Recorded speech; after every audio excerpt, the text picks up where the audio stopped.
నమస్కారం, వార్తలకు స్వాగతం. ముందుగా ముఖ్యాంశాలు. 9న రాష్ట్రానికి ప్రధానమంత్రి నరేంద్ర మోడీ రాకతో ఏర్పాట్లను పరిశీలిస్తున్న బీజేపీ నేతలు.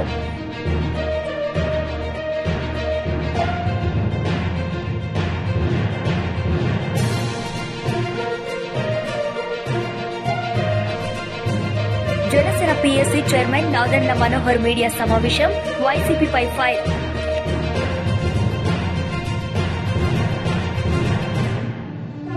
ఈ నెల 19న రాష్ట్రానికి ప్రధానమంత్రి నరేంద్ర మోడీ రానున్నారు. సికింద్రాబాద్ రైల్వే స్టేషన్ నుంచి వందే భారత్ ట్రైన్ ప్రారంభించనున్నారు. దీంతో పాటు సికింద్రాబాద్ రైల్వే స్టేషన్ ఆధునీకరణ పనులకు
ఇవాళ ఎంఎంటీఎస్ కానివ్వండి, లేదా డంబ్లింగ్ విషయంలో కానివ్వండి, గేజ్ మార్పిడిల విషయంలో కానివ్వండి, తెలంగాణ రాష్ట్ర పంచాయతీరాజ్ శాఖ డైరెక్టర్ హనుమంతరావు మంగళవారం కామారెడ్డి జిల్లాలోని విత్తనాల ఉత్పత్తి క్షేత్రాలైన బొప్పస్పల్లి, మాల్తుమ్మెదలో ఆయిల్ ఫార్ముల ఏర్పాటు కోసం భూములను పరిశీలించారు. ఆయిల్ ఫామ్ సాగులో తెలంగాణ నంబర్ 1 పంచాయతీరాజ్ డైరెక్టర్ హనుమంతరావు. తెలంగాణ రాష్ట్ర పంచాయతీరాజ్ శాఖ డైరెక్టర్ హనుమంతరావు మంగళవారం కామారెడ్డి జిల్లాలోని విత్తనాల ఉత్పత్తి క్షేత్రాలైన బొప్పస్పల్లి, మాల్తుమ్మెదలలో ఆయిల్ ఫామ్ల ఏర్పాటు కోసం భూములను పరిశీలించారు. తెలంగాణలో ఈ సంవత్సరం 1,20,000 ఎకరాలలో ఆయిల్ ఫామ్ పంట సాగవుతుందని, మరో 70,000 ఎకరాల సాగు లక్ష్యంగా పెట్టుకున్నామని, ఈ పంట సాగు కోసం రైతులు మొగ్గు చూపాలని పంచాయతీరాజ్ శాఖ రాష్ట్ర డైరెక్టర్ హనుమంతరావు కోరారు. పంట సాగు చేసే రైతుకు తోడ్పాటుగా ₹20 చెల్లిస్తే మొక్కలు సరఫరా చేస్తుందని, చేసిన పరిశ్రమ ద్వారా కొనుగోలు జరుగుతుందని, ఈ పంట సాగులో రైతుకు నెలకు 1 ఎకరానికి ₹15,000 లాభం వస్తుందని, జిల్లాలో ఒక ప్రాంతంలో పెద్ద ఎత్తున ఈ పంటను సాగు చేస్తే దాన్ని చూసి రైతులు పంట సాగు మొగ్గు చూపేలా జిల్లాలో ఒక విత్తన క్షేత్రంలో పెద్ద ఎత్తున ఈ పంట సాగు ఎందుకు ఆయన భూములను పరిశీలించారు. ఆయన వెంట కలెక్టర్ జితేష్ వి పాటిల్, జిల్లా స్థానిక సంస్థల అదనపు కలెక్టర్ వెంకటేష్ దోత్రే, ఆయా శాఖల అధికారులు శ్రీనివాసరావు, విజయ్ భాస్కర్, భాగ్యలక్ష్మి, సాయన్న, ఆయా గౌడ్, డివిజన్, మండల స్థాయి ఆయా శాఖల అధికారులు ఆయన వెంట ఉన్నారు. రైతుల పాలిటీ ఒక వరం. నిజానికి మన తక్కువ ఖర్చుతోటి, తక్కువ లేబర్ తోటి, తర్వాత ప్రభుత్వం దీన్ని ప్రోత్సహిస్తుంది. ఎకరానికి 57 మొక్కలకి ₹195 గవర్నమెంట్ ఇస్తుంది. ₹20 మాత్రమే రైతు కట్టుకుంటే ఆ మొక్కల్ని ఇంపోర్టెడ్, ఇవంతా కూడా ఇంపోర్టెడ్ ఏవైతే సీడ్లింగ్స్ ఉన్నాయో దాని ద్వారా మంచి ఈల్డ్ వచ్చేటటువంటి వాటిని మనం రైతులకు ఇస్తాము. రైతుల ద్వారా అదే కాకుండా అంతర్ పంట కూడా ₹4,200 4 సంవత్సరాల పాటు అంతర్ పంట ఇస్తారు. ఎందుకంటే ఆయిల్ పామ్ అనేది 4వ సంవత్సరం నుంచే మనకి దిగుబడి వస్తుంది. సో ఇది ఎంత లేదన్నా సరే మనకి నెలకు ఒక ₹15,000 బ్యాంకులో వేసినట్టే ఆ రైతుకు ఉంటుంది. నెలకి ₹15,000 వారికి లాభం వచ్చేటువంటి అవకాశం ఉంది. ముఖ్యంగా బైబ్యాక్ పాలసీ, ఎవరు కొంటారో కొనరో అనడానికి లేదు. ఆ కంపెనీ అతనే మొక్కలు ఇచ్చిన అతనే తీసుకెళ్తాడు. సో ఆ రైతుకు కూడా గ్యారంటీ అనేది ఉంది. సో ఎక్కడికో తీసుకువెళ్ళి అమ్మాలా, దీన్ని ఏం చేయాలా అనే పరిస్థితి లేదు. కాకపోతే మన ఏరియా లాంటి ప్యాడీ ఎక్కువ ఉన్నటువంటి బాగా అలవాటు అయిపోయింది కాబట్టి ఇక్కడికి ఆయిల్ పామ్ ని మనం బాగా ప్రమోట్ చేయాలంటే రైతులు దాన్ని చాలా మంది వేస్తే వాళ్ళని చూసి ఇంకొకళ్ళు వేసే అవకాశం ఉంటుంది. ఒక 3 సంవత్సరాలు మాత్రం ఆపుకోవాలి రైతు. 4వ సంవత్సరం నుంచే దీనికి దిగుబడి లాభం అనేది రావడం జరుగుతుంది. సో ఇది మంచి ఎక్స్పోర్ట్ క్వాలిటీ. చాలా భారతదేశంలోనే కాకుండా ప్రపంచంలో కూడా అన్ని చోట్ల కూడా దీన్ని కాస్మెటిక్స్ వాడతారు. తర్వాత రకరకాల పరిశ్రమల్లో వాడతారు. మనం అనుకుంటాం ఏదో తినే ఆయిల్ పామ్ ఏదో వంటల్లో వాడేది అనేది కాదు. ఇది కాస్మెటిక్స్ లో చాలా విలువైనటువంటి పంట ఇది. కాబట్టి దీని అందరూ కూడా రైతులు చేసుకున్నట్లయితే ఈ డ్రిప్ సౌకర్యం కూడా ఈ ఒక్క పంటకి 12.5 ఎకరాల వరకు ఫ్రీ. 12.5 ఎకరాల వరకు వాళ్ళకి ఫ్రీగా డ్రిప్ వేసి వెళ్తారు. So within no time వాళ్ళు అప్లై చేసుకున్నటువంటి 10 రోజుల్లో వాళ్ళు డ్రిప్ అనేది యాజమాన్యం ఎవరినైతే సెలెక్ట్ చేసుకుంటారో ఆ కంపెనీ వాళ్ళు వచ్చి డ్రిప్ వేసుకుంటారు. Drip free. మొక్కలు కూడా 20 రూపాయలు కడితే వస్తాయి. బయట చాలా విలువైనటువంటి మొక్కలు ఇవి. అంతేకాకుండా అంతర్ పంటకు కూడా ఈ 3 సంవత్సరాలు కూడా ఆయన అంతర్ పంట వేసుకోవచ్చు. ఆ మొక్కల మధ్యలో చాలా గ్యాప్ ఉంటుంది. 57 మొక్కల ఎకరానికి కాబట్టి 9x9 దాని ప్రకారంగా డైమెన్షన్స్ ప్రకారంగా మధ్యలో అంతర్ పంట వేసుకోవచ్చు. దీని పట్ల మీకు ఖమ్మం, కొత్తగూడెం, అశ్వరావుపేటలో పూర్తి స్థాయిలో అనుభవం ఉంది. పోటాపోటీగా అక్కడ రైతులు దీన్ని వేస్తారు. ఎందుకంటే దాని రుచి వాళ్ళు తెలుసుకున్నారు కాబట్టి, దాని లాభాలు తెలుసుకున్నారు కాబట్టి.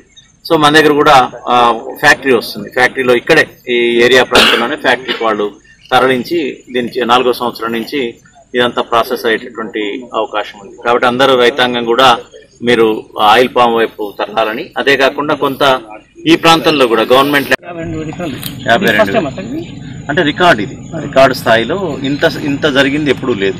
మార్చి వరకు 70,000 ఎకరాలు, ఇంకొక 70,000 ఎకరాలు టార్గెట్ అదనంగా 1,20,000 ఎకరాలు అనుకున్నాము. ఇప్పుడు దేశంలోనే నెంబర్ 1 ఉంది. దేశంలో నెంబర్ 1 ఈ ఒక్క సంవత్సరంలో వేసిన దాంట్లో నెంబర్ 1 22-23 మన నెంబర్ 1 అంటే ఏపీ తర్వాత మనం ఉన్నాం. ఏపీఎం గత ఎన్నో సంవత్సరాల నుంచి వేస్తున్నారు కాబట్టి 4 లక్షల చిల్లర ఉన్నారు. నెక్స్ట్ మనమే ఉన్నాం. మొత్తం మీరు బొప్పాసపల్లి లోపల ఫెసిలిటీ ఉంది. బొప్పాసపల్లిలో మనకి సీడ్ ఫామ్ ఉంది. ఇక్కడ కూడా సీడ్ ఫామ్ ఉంది. 2 కూడా పరిశీలించి ప్రభుత్వానికి నివేదిక ఇచ్చి ఈ ప్రభుత్వంలో కూడా ప్రభుత్వ భూముల్లో కూడా నిరుపయోగంగా ఉన్నటువంటి భూములలో కాకపోతే నీటి సౌకర్యం ఉండాలి. దీనికి ఒక్కటే ఏంటంటే నీటి సౌకర్యం ఫుల్ ఉండాలి. మన జిల్లాలో చాలా ప్రాంతం 70% మనకి నీటి సౌకర్యం ఉంది. 100 నుంచి 150 అడుగుల్లోనే మనకి గ్రౌండ్ వాటర్ ఉంది. చాలా వరకు ప్రాజెక్ట్ ఉంది. ఇదంతా ఉంది కాబట్టి రైతులు సనాతన సాంప్రదాయంగా వస్తున్నటువంటి వరిని వీడి మీరు ఇక్కడ ఆయిల్ పామ్ వైపు వచ్చినట్లయితే డెఫినెట్గా మీకు లాభాల పంట రానున్నది. సో దాని వైపు మీరు అందరూ కూడా ఉండాలని, అదే కాకుండా ఇక్కడ డెమో ప్లాట్ల కోసం ప్రభుత్వ భూముల్లో కూడా ఇక్కడ పెద్ద ఎత్తున ఉంది. 300 ఎకరాలు 400 ఎకరాలు ఉంది. ఇక్కడ కూడా వేసినట్లయితే అది ఒక మంచి మెసేజ్ పోతుంది. ఎవరైనా వచ్చి చూడొచ్చు. మన వాళ్ళు ఎందుకు పోయి అశ్వరావుపేట, కొత్తగూడెం, భద్రాద్రి కొత్తగూడెం ఎందుకు వెళ్ళాలి, ఇక్కడే చూసి ఇక్కడే నేర్చుకోవచ్చు అనే ఉద్దేశంతో వేద్దామని చూడటం జరిగింది. సరే ఇక్కడ చూస్తే ఇక్కడ నీటి సౌకర్యం అంతా లేదు. బొప్పాసపల్లిలో నీటి సౌకర్యం ఉంది. ఈ 2 కూడా ప్రభుత్వానికి నివేదిక అందించి తదుపరి నిర్ణయం తీసుకోవడానికి రాష్ట్రం నుంచి ఉద్యానవన శాఖ అధికారికి ఇక్కడికి రావడం జరిగింది. మాతో పాటు కలెక్టర్ గారు అక్కడ జాయిన్ అయ్యారు. ఇక్కడ మాతో పాటు అడిషనల్ కలెక్టర్, లోకల్ బాడీస్ నా వెంటే ఉదయం నుంచి ఉన్నారు. అందరు అధికారులు, డిహెచ్ఎన్ఎస్ఓ, ఆర్డీఓస్ అందరూ మేమందరం కలిసి క్షేత్రస్థాయి పర్యటన చేయడం జరిగింది. రేపెల్లిళ్లలో ఈ నివేదికలు తెప్పించుకొని ప్రభుత్వానికి అందించి తదుపరి నిర్ణయం తీసుకోవడం జరుగుతుంది. తెలంగాణలోని యువతకు నైపుణ్య శిక్షణ ఇవ్వడంతో పాటు జాబ్ మేళాలు నిర్వహించి ఉపాధి అవకాశాలు కల్పిస్తున్నామని క్రీడా మంత్రి శ్రీనివాస్ గౌడ్ అన్నారు. హైదరాబాద్లోని శిల్పారామంలో తెలంగాణ యువజన సర్వీసెస్ ఆధ్వర్యంలో నిర్వహిస్తున్న రాష్ట్ర స్థాయి యువజనోత్సవాల్లో పాల్గొన్నారు. దిశానిర్దేశాన్నిచ్చినటువంటి మార్గదర్శకులు వివేకానంద గారి జయంతి సందర్భంగా ఈరోజు ఎన్నో కార్యక్రమాలు చేస్తున్నారు. యువకులలో ఒక చదువు ఒకటే కాదు, అద్భుతమైన నైపుణ్యం ఉంటుంది, తెలివితేటలు ఉంటాయి. ఒక్కొక్కరు ఒక స్కిల్. ఒక స్పోర్ట్స్ లో ఒక మంచి గేమ్ ఆడుతుంటారు, ఒకరు డాన్స్ చేస్తుంటారు, ఫోక్ డాన్స్, ఒకరు పాటలు పాడుతుంటారు, ఒకరు రచన చేస్తారు. మనకి యువతలో ఉన్నటువంటి అద్భుతమైనటువంటి అనేక రకాల అంశాలను వెలుగుతీసి వాళ్ళలో ఉన్నటువంటి అద్భుతమైనటువంటి ప్రదర్శనను జాతీయ అంతర్జాతీయ స్థాయిని తీసుకొచ్చి యువతకు ఒక మంచి ప్రేరణ ఉండాలనేటువంటి ఉద్దేశం. మనం చూస్తా ఉన్నాం చాలా దేశాల్లో ఇలాంటి సంస్కృతి ఉండదు. వాళ్ళు ఒకటే అంతా పబ్ కల్చర్ టైప్ ఉంటారు. అంతా ఒక డిస్కో డ్యాన్సులు లేకపోతే అర్థపడలేని పాటలు ఉంటాయి. కానీ మన దేశంలో సంగీతము, భరతనాట్యము, పేరు నృత్యము, రకరకాల నృత్య ప్రదర్శనలతో పాటుగా గ్రామీణ ప్రాంతాల్లో కూడా ఎన్నో కళలు అంటారు. వెంకట రోజులలో తోలు మొక్కలాట, భోగమాట, ఒకటి విషయాలు, బుర్రకథలు, అట్లా ఏ పాట చూసినా కూడా ఆ ప్రాంత యొక్క సంస్కృతి సాంప్రదాయాలు, గతంలో చరిత్ర, లిపి లేనప్పుడు కూడా ఈ రోజు వరకు కూడా కొన్ని వేల సంవత్సరాల క్రితం ఉన్నటువంటి రాజుల చరిత్రను గ్రామీణ ప్రాంతానికి వెళ్తే పాప రూపేణ ఉంటుంది. పాపన సర్వాయి పాపనది కావచ్చు, ఇంకా అనేక రకాల మహారాజుల యొక్క చరిత్ర లేకపోయినా కూడా వాళ్ళ పాపన చరిత్ర తీసుకొని అధ్యయనం చేసి పుస్తకాలు తయారు చేసినటువంటి సంస్కృతి ప్రాంతంలో ఉంది. కనుక రకరకాల విభిన్న రకాల యొక్క సంస్కృతులు, సాంప్రదాయాలు, మంచి కళలు, ఒక అద్భుతమైనటువంటి ఒక పద్ధతిలో ఉన్నటువంటి భారతదేశ సంస్కృతి. తెలంగాణ అనేది ఇంకా భిన్నంగా ఉంటుంది. తెలంగాణ పండుగలు కానీ తెలంగాణ ప్రభుత్వం రైతులను అన్ని విధాలుగా ఆదుకుంటుందని ఆర్థిక వైద్య ఆరోగ్య శాఖ మంత్రి హరీష్ రావు అన్నారు. మెదక్ జిల్లా తూప్రాన్ మున్సిపాలిటీలో పలు అభివృద్ధి కార్యక్రమాలను హరీష్ రావు ప్రారంభించారు. అసలు గజ్వేల్లోనే మార్కెట్ సరిగా లేకుండే, కానీ ఇలా కేసీఆర్ గారి దయ వల్ల మన అదృష్టం, మన దగ్గర కేసీఆర్ గారు ఎమ్మెల్యేగా పోటీ చేయడం అనేది ఈ తూప్రాన్ ప్రజల, గజ్వేల్ ప్రజల అదృష్టం అని చెప్పుకోవాలి. ఆయన ఇక్కడ అడుగు పెట్టిండు, మన తూప్రాన్ గజ్వేల్ రూపురేఖలు మారిపోయినాయి. ఇవాళ తూప్రాన్ లో 5 కోట్ల రూపాయలతో గ్రెయిన్ మార్కెట్ ఏర్పడ్డది. 11 కోట్ల రూపాయలతో వెజ్ నాన్ వెజ్ మార్కెట్ కట్టుకున్నాం. 2 కోట్ల రూపాయలతో వేసైడ్ మార్కెట్, రోడ్డు మీద పాపం దుమ్ములా, ధూళిలా, వానకు, ఎండకు, చలికి అత్తాజల్లెలు కూరగాయలు అమ్ముకుంటుంటే చూసి ముఖ్యమంత్రి గారే పాపం వాళ్ళు ఇబ్బంది పడుతుంది, ఒక మంచి మార్కెట్ కట్టమంటే 2 కోట్ల రూపాయలతో వేసైడ్ మార్కెట్ కట్టుకున్నాం. ఏమా హేమీలు ఇక్కడ ఎమ్మెల్యేలుగా, మంత్రులుగా ఉన్నా కనీసం ఒక మార్కెట్ కూడా లేకుండే. పండిన పంట అమ్ముకోవడానికి ఈ ప్రాంత రైతులకు ఒక మార్కెట్ యార్డ్ లేని పరిస్థితి ఉండే. కానీ ఇలా కేసీఆర్ గారి దయతోని మనకు తూప్రాన్ లో 3 మార్కెట్లు, 5 కోట్ల రూపాయలతో గ్రెయిన్ మార్కెట్, 11 కోట్ల రూపాయలతో వెజ్ నాన్ వెజ్ మార్కెట్, 2 కోట్ల రూపాయలతో వేసైడ్ మార్కెట్ ఏర్పడ్డదంటే ఇవాళ ఇది ముఖ్యమంత్రి గారి చొరవ. మనం కూడా యాడ్ చేసుకోవాలి, ముఖ్యమంత్రి గారిని యాడ్ చేసుకోవాలి. ఇవాళ మా అక్కా చెల్లెలు కూడా గుర్తు చేసుకోవాలమ్మా. ఇప్పుడే ప్రతాప్ రెడ్డి గారు చెప్పింది, ఎప్పుడో 2008 13-14 ఏళ్ల కింద ముచ్చట ఫ్లాట్లు ఇస్తాము అని ఊరిచ్చింది తప్ప గత ప్రభుత్వాలు చేయలేకపోయింది.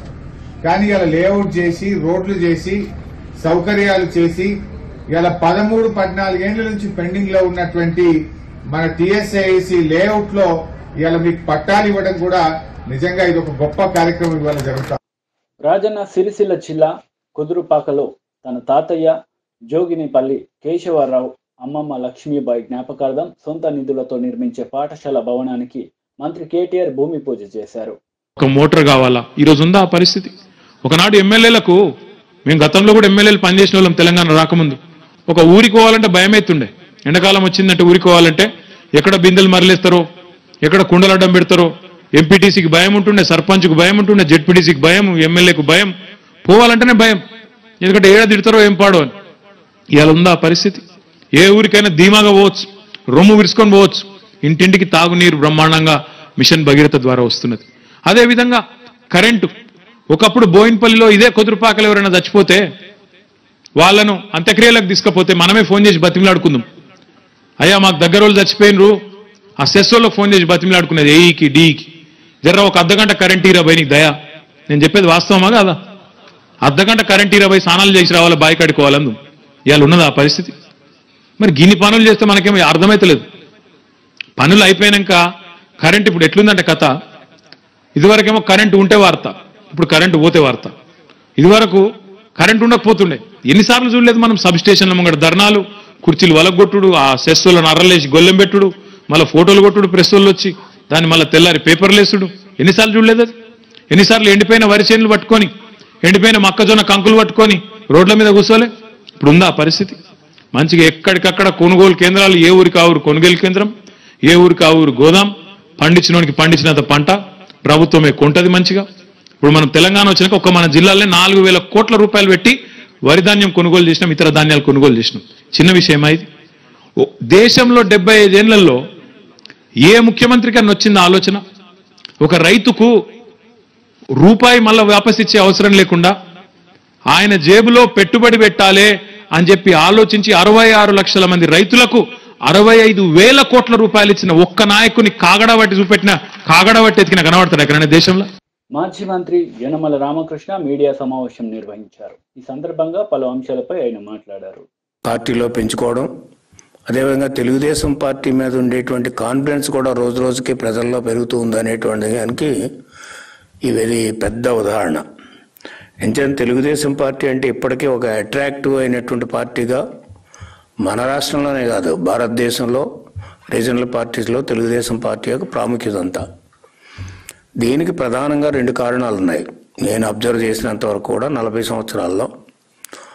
ఒకటి ఎన్టీ రామారావు గారి కరిష్మా, అదేవిధంగా ఎన్టీ రామారావు గారు ఆ రోజున పెట్టినటువంటి పాలసీ తిండి బట్ట ఇల్లు, అదేవిధంగా సమాజమే దేవాలయం ప్రజలే దేవుళ్ళు అనేటువంటి నినాదం, అదేవిధంగా ప్రజాస్వామ్యంలో ప్రజల యొక్క పాత్రే ప్రభుత్వంలో ఉంటుందని చాలా స్పష్టంగా చెప్పేవాళ్ళు. ఇవన్నీ కూడా ప్రజల మధ్యన ఒక బ్రహ్మాండమైనటువంటి వెపన్స్గా ఉన్నాయి. అంచేత ప్రజల యొక్క క్షేమాన్ని కోరేటువంటి పర్మనెంట్గా తెలుగుదేశం పార్టీ ఒక అధికారంలో ఉన్నా అధికారంలో లేకపోయినప్పటికీ కూడా ప్రజల పక్షాన్నే తెలుగుదేశం పార్టీ ఉందని చెప్పడానికి ఇది ఒక పెద్ద ఉదాహరణ. ఎంచేతన కొన్ని పార్టీలు వచ్చాయి, కొద్ది రోజులే ఉండి వెళ్ళిపోయిన పార్టీలు కూడా ఉన్నాయి, మనం చూసాం. కొన్ని పార్టీలు ఇంకా మనుగడ సాధించుకుని ఉన్నటువంటి పార్టీలు కూడా ఉన్నాయి. అదేవిధంగా కొన్ని పార్టీలు అయితే మనం చూస్తున్నాం. ఉదాహరణకి వైసీపీ అయితే వచ్చి ఒకే పార్టీ పెట్టుకున్నారు, ఏదో కొన్ని కారణాల వల్ల అధికారంలోకి వచ్చినటువంటి 3 సంవత్సరాల్లోనే భ్రష్టు పట్టింది వైసీపీ. అంటే కారణం వాళ్ళ యొక్క ప్రవర్తనలు, వాళ్ళ యొక్క ప్రజా వ్యతిరేకమైనటువంటి పాలసీసు, రాష్ట్రాన్ని భ్రష్టు పట్టించేటువంటి విధానాల కారణంగా ఈనాడు అధికారంలోకి వచ్చిన 3 సంవత్సరాలనే భ్రష్టు పట్టింది వైసీపీ. అదేవిధంగా మనం చూస్తాం తెలుగుదేశం పార్టీ ఇప్పటికీ కూడా ఆ రోజున ఒక చేంజ్ కోరుకున్నారు ప్రజలు 82వ సంవత్సరంలో 83వ సంవత్సరంలో. తెలుగుదేశం పార్టీ అధికారంలోకి వస్తే ఈ రాష్ట్రం బాగుపడుతుందనేటువంటి ఒక మార్పు కోరుకున్నారు ఆనాడు ఉన్నటువంటి ప్రజలు, ఆ రోజు ఉన్నటువంటి పరిస్థితులను బట్టి. అదే పరిస్థితి ఈనాడికి కూడా తెలుగుదేశం పార్టీ మీద నమ్మకం ఉంది ప్రజలకి. ఈరోజు ఈ రాష్ట్రంలో మార్పు కావాలని ప్రజలు కోరుకుంటూ ఉన్నారు. అంటే 40 సంవత్సరాల తర్వాత అధికారంలో ఉన్నా అధికారంలో లేకపోయినప్పుడు కూడా ప్రజలతోటి మమేకమై, ప్రజల యొక్క ఆలోచనలతోటి మమేకమై, ప్రజల యొక్క మంచి చెడ్డలు చూస్తూ వచ్చినటువంటి పార్టీగా గుర్తింపు ఉంది. కాబట్టి ఈరోజు కూడా ఈ రాష్ట్రం బాగుపడాలంటే తెలుగుదేశం పార్టీ వల్లే, చంద్రబాబు నాయుడు నాయకత్వం వల్ల జరుగుతుంది. ఆనాడు ఎన్టీ రామారావు గారి నాయకత్వంలో మార్పు కోరుకున్నారు రాష్ట్రంలో 83లో. ఈ రోజున చంద్రబాబు నాయుడు నాయకత్వంలో మళ్ళీ మార్పు కోరుకుంటున్నారు. అదేవిధంగా 2014లో బైఫర్కేషన్ అయినప్పుడు కూడా ఈ ఆంధ్ర రాష్ట్రం బాగుపడాలనుకుంటే చంద్రబాబు నాయుడు అధికారంలోకి రావాలి. Telugu Desam Janasena PSC chairman Nadendla Manohar media సమావేశం నిర్వహించారు. ఈ సందర్భంగా పలు అంశాలపై ఆయన మాట్లాడారు. ఇవన్నీ గమనిస్తున్నారు, మీరు వాళ్ళ జీవితాలతో ఆడుకోబాకండి. మీలో నిజాయితీ ఉంటే ఈ మైనింగ్ మాఫియాను అరకట్టండి, ఈ ప్రాంతాన్ని అభివృద్ధి చేయండి. ప్రతి యువకుడికో భరోసా నింపే విధంగా ఈ ప్రాంతంలో గతంలో పెద్దలు ఎంతమంది ఎంతో ఆలోచనతోటి పరిశ్రమలు స్థాపించి, ఆ రోజులు అంత రాయితీలు కూడా ఉండేవి కాదు, అయినా కానీ ఈ ప్రాంతానికి వచ్చి వాళ్ళు స్థాపించి అద్భుతంగా జిఎంఆర్ గ్రూప్ అంటే ఈరోజు భారతదేశంలోనే కాదు అంతర్జాతీయ స్థాయిలో ఎదిగిన వ్యక్తులు. కానీ వాళ్ళు ఎప్పుడు కూడా ఈ ప్రాంతం గురించి ఆలోచించే వ్యక్తులు. ఆ విధంగా ఒక చిత్తశుద్ధితోటి, ఒక మంచి ఆలోచనతోటి ఈ ప్రాంతానికి మేలు చేసే విధంగా నాయకత్వం, పదవులు అనేది ప్రజల కోసం ఉపయోగించుకోవాలి. దాన్ని మనం మనస్ఫూర్తిగా ఇంకా ముందు తీసుకెళ్ళాలని మేము కోరుకుంటున్నాం. పవన్ కళ్యాణ్ గారు కానీ జనసేన పార్టీ తరఫు నుంచి కానీ మేము ఎప్పుడు కూడా కాంప్రమైజ్ అయ్యే అంశాలపైన అట్లా నిలబడమండి. మేము నిజాయితీగా విశాఖపట్నం స్టీల్ ప్లాంట్ ఒక ఉదాహరణ. ఎప్పుడైతే కేంద్ర ప్రభుత్వం ప్రైవేటైజేషన్ గురించి ఒక నిర్ణయం తీసుకున్నారో ఇమ్మీడియట్గా మేము 4 రోజుల్లోనే ఢిల్లీకి వెళ్ళి అమిత్ షా గారిని కలిసి రాష్ట్ర ప్రజల తరఫున ఒక రాజకీయ పార్టీగా, బాధ్యత గల పార్టీగా, అంతమంది ప్రాణత్యాగాలు చేసిన తర్వాత మనకు ఆ విశాఖపట్నం స్టీల్ ప్లాంట్ వచ్చింది, దయచేసి మీరు అటువంటి నిర్ణయం తీసుకోబాకండి అని చాలా బలంగా ఆ రోజు వాదించింది పవన్ కళ్యాణ్ గారు. ఎటువంటి వేదికలోనే సరే మన రాష్ట్రానికి మేలు జరగాలి, మన బిడ్డలకి మంచి భవిష్యత్తు ఉండాలి, కేంద్ర ప్రభుత్వం తీసుకునే నిర్ణయాల్లో ఆంధ్రప్రదేశ్ని కూడా గుర్తుపెట్టుకుని ఈ ప్రాంతానికి పెట్టుబడులు వచ్చే విధంగా, ఉద్యోగ అవకాశాలు పెరిగే విధంగా మంచి నిర్ణయాలు తీసుకోమని మేము ఎప్పుడు కూడా మా మీటింగ్స్, భారతీయ జనతా పార్టీతో జరిగిన సమావేశాలు లేదా వ్యక్తిగతంగా కూడా అక్కడ ఉన్న పెద్ద మనుషులు, మంత్రులు, మోడీ గారు కానివ్వండి, అమిత్ షా గారితో కానీ ఎప్పుడు కూడా ఈ అంశాలపైన మేము మాట్లాడడం కానీ మేము ఎక్కడ కూడా కాంప్రమైజ్ అయ్యే విధంగా మాట్లాడలేదు. అసలు కలిస్తేనే ఇంత భయపడిపోతే ఎట్లా అండి? దేనికోసం అంత అలజడి చెప్పండి. రాజకీయ పక్షంగా మేము తప్పకుండా ప్రతి సందర్భాల్లో కూడా కన్సల్టేషన్ అనేది కామన్ పాలిటిక్స్లో. పరస్పరం అది కోఆపరేషన్ ఉంటుంది, కన్సల్టేషన్ ఉంటుంది. ఒక కమిట్మెంట్ తోటి రాష్ట్ర ప్రజల కోసం చేయాలనుకున్నప్పుడు అనేక అంశాలపైన మేము మాట్లాడుకుంటూనే ఉంటాం, చర్చించుకుంటూనే ఉంటాం. చంద్రబాబు నాయుడు గారు, పవన్ కళ్యాణ్ గారు కలిశారంటే దాంట్లో మీకు అంత అలజడి మీకెందుకు? రాష్ట్ర ప్రభుత్వానికి, వైఎస్ఆర్సీపీ ప్రభుత్వానికి, పార్టీకి రాష్ట్ర ప్రజలు 151 స్థానాలు ఇచ్చారు 175లో. ఇప్పుడు మీ నాయకుడు చెప్పిన మాట ఏంటి? 175 గెలవాలన్నారు. అంటే ఏంటి దాని అర్థం? మీరు ఇంకా బాగా పనిచేయాలి, ప్రజలు మిమ్మల్ని ఇంకా బాగా ఆశీర్వదించాలి. ఎందుకు మీరు సమయం వృధా చేసుకుంటున్నారు? ప్రెస్ మీట్లు పెట్టి రోజు పవన్ కళ్యాణ్ గారి పైన వ్యక్తిగత విమర్శలు, లేదా జనసేన పార్టీ పైన విమర్శలు. ఈ చౌకబారు మాటలన్నీ మానేసి మీలో నిజాయితీ ఉంటే, మీకు 8 నెలలు ఉందో 6 నెలలు ఉందో మాకు తెలియదు, మీ ముఖ్యమంత్రి గారికి తెలియాలి. కానీ మీకు ఉన్న సమయాన్ని మీరు ఉపయోగించుకుని ప్రజల కోసం, సమాజం కోసం, మన రాష్ట్రం కోసం ఒక అంకిత భావంతో పనిచేస్తారని మేము కోరుతున్నాం. ఖచ్చితంగా ఉంటాయి కన్సల్టేషన్స్. రాష్ట్రానికి ఇంకా మెరుగైన ఆల్టర్నేటివ్గా అపోజిషన్ ఓట్ స్ప్లిట్ కానికూడదని మార్చి 14వ తారీఖునే పవన్ కళ్యాణ్ గారు నిర్ణయం తీసుకుని ప్రకటించారు బహిరంగంగా. దీంట్లో దాపరికం ఏం లేదు. మా ప్రయత్నం మేము చేస్తాం. ఎందుకంటే జగన్మోహన్ రెడ్డి గారు ఈ రాష్ట్రానికి ముఖ్యమంత్రిగా ఉంటే మన ప్రాంతానికి నష్టం అనే ఆలోచనతో ఒక అర్థం అయ్యే విధంగా మేము ప్రయత్నం చేస్తున్నాం. తప్పేం?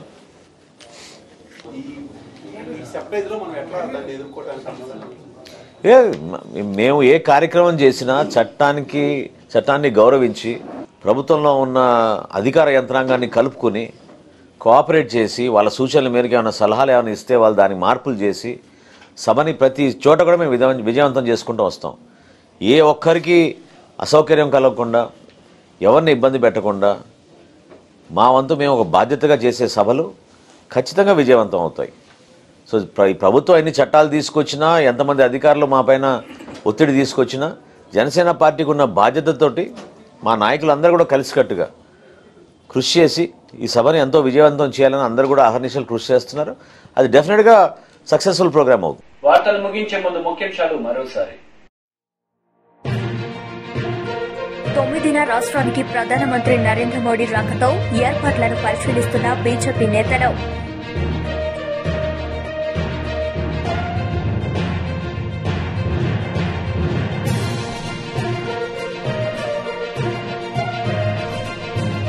Janasena PSC chairman Nadendla Manohar media సమావేశం, వైసీపీపై ఫైర్.